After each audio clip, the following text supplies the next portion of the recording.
Halo semuanya, ketemu lagi dengan saya, Estina Sasandi dengan NIM 121191114 dari Universitas Dian Nusantara.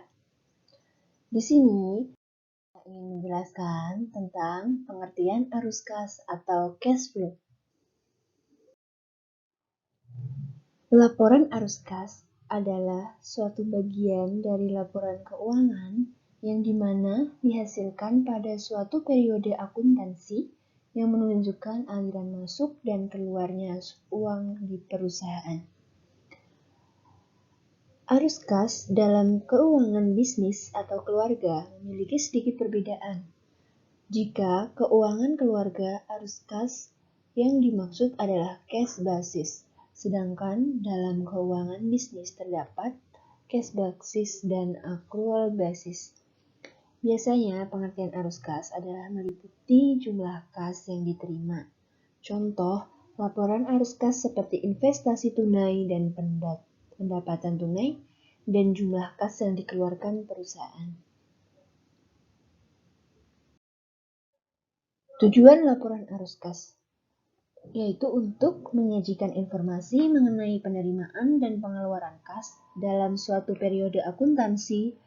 Laporan arus kas juga memiliki manfaat untuk investor karena dinilai lebih baik dari data aktual untuk melihat kondisi keuangan perusahaan.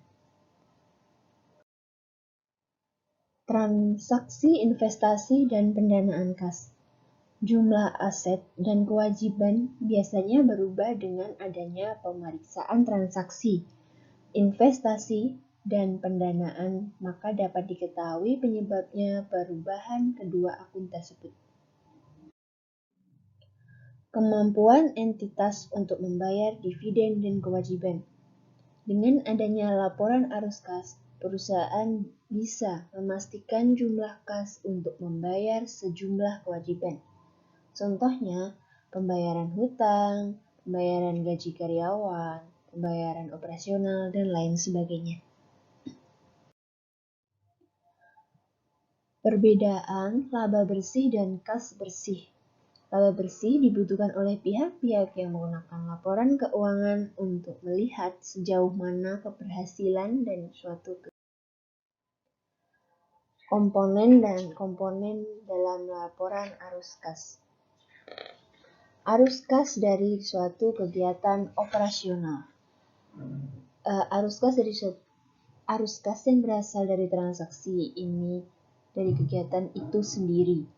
Biasanya transaksi ini berupa pemasukan dan pengeluaran perusahaan.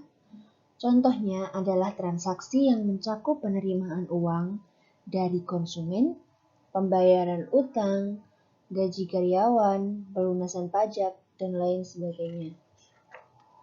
Yang kedua adalah arus kas dari kegiatan investasi. Arus kas dari kegiatan investasi, adakah arus kas dalam bentuk pemasukan atau pengeluaran?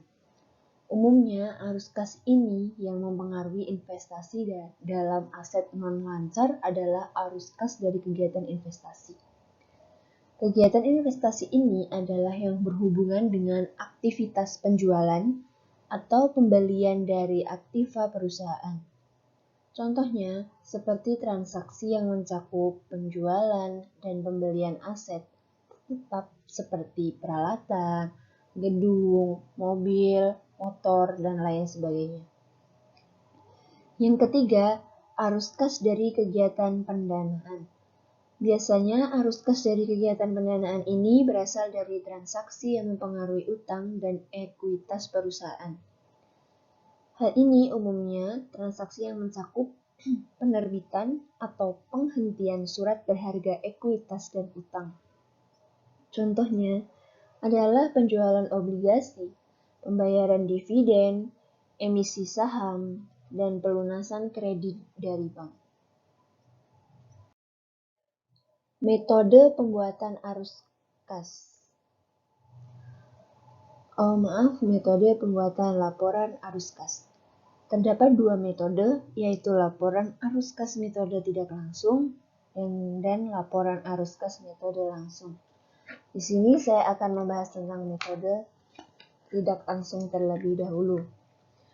Dalam metode laporan arus kas tidak langsung ini, laporan arus kas disusun menjadi 3 elemen. Yang pertama yaitu elemen kas dari kegiatan usaha yang diletakkan paling atas. Setelah itu, elemen arus kas yang berasal dari kegiatan investasi dan arus kas dari kegiatan pendanaan. Untuk membuat laporan arus kas, ada 2 sumber data yang dibutuhkan, yaitu laporan laba rugi dari periode yang sedang berlangsung. Yang kedua, neraca periode dari periode yang sedang berlangsung dengan neraca periode sebelumnya. Langkah laporan arus kas metode tidak langsung. Yang pertama adalah menyiapkan data-data laporan. Yang kedua, mengumpulkan data neraca tahun sekarang dan sebelumnya.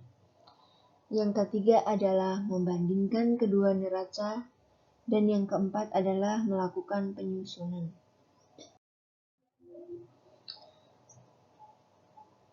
Pembuatan laporan metode langsung adalah dengan penyusunan dengan metode ini dilakukan berdasarkan pada buku kas atau bank, yang dilakukan dengan melaporkan kelompok-kelompok penerimaan dan pengeluaran kas dari kegiatan operasional perusahaan. Setelah itu dilakukan dengan kegiatan investasi dan pembiayaan.